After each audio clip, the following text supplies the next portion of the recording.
क्योंकि केंद्र और राज्य दोनों में बीजेपी की सरकार है। क्या 3 साल में जब वो कुछ नहीं कर पाई, इन केसेस में सीबीआई आगे बढ़ेगी? ये हमारे लिए शंका का विषय है। उत्तराखंड में भ्रष्टाचार के मुद्दे पर सियासी जंग तेज हो चुकी है। कांग्रेस ने भारतीय जनता पार्टी की सरकार पर हमला बोला है। केंद्र और राज्य दोनों सरकारों पर कांग्रेस ने गंभीर सवाल उठाए हैं और आरोप भी लगाए हैं। उद्यान विभाग में हुए घोटाले को लेकर बीजेपी के विधायक पर कांग्रेस ने एक बार फिर से कई सवाल दागे हैं। क्योंकि जिस व्यक्ति का नाम आया है वो जिस विधायक के भाई हैं, उसमें विधायक जी ने एक प्रेस की, पहले उन्होंने कहा ये मुख्यमंत्री एकीकृत बागवानी कार्यक्रम के तहत मैंने लिया, जिसमें 50% अंशदान जो है काश्तकार का होता है, 50 सरकार का होता है।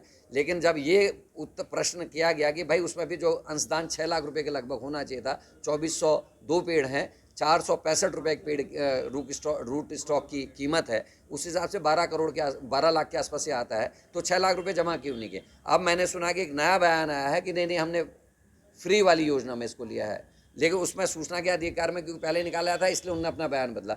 लेकिन मैं ये पूछना चाहता हूँ, एक आम काश्तकार को 10 से 15 पेड़ से ज़्यादा हॉर्टिकल्चर डिपार्टमेंट नहीं देता, फिर एक विधायक और प्रमुख के भाई को 2402 पेड़ कैसे दे दिए गए?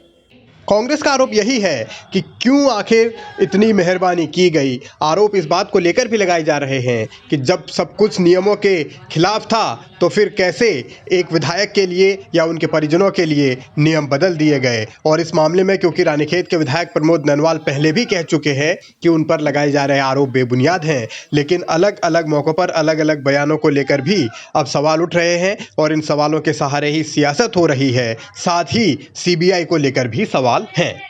कोर्ट ने यह भी टिप्पणी की है कि 41 नाली भूमि नाप है केवल दोनों भाइयों के नाम पे, तो वो क्यों इतना बड़ा स्टॉक दिया गया? आखिर पीडब्ल्यूडी की ज़मीन पे, फॉरेस्ट की ज़मीन पे, रेवेन्यू की ज़मीन में क्या बगीचा लगाया जा सकता है? सड़क काट दी गई, डीएम नैनीताल और जगह बड़ी सख्ती दिखाती है, लेकिन इस प्रकरण में पूरा खुदान हो गया, पहाड़ खुद गया, उन्होंने कोई संज्ञान नहीं लिया।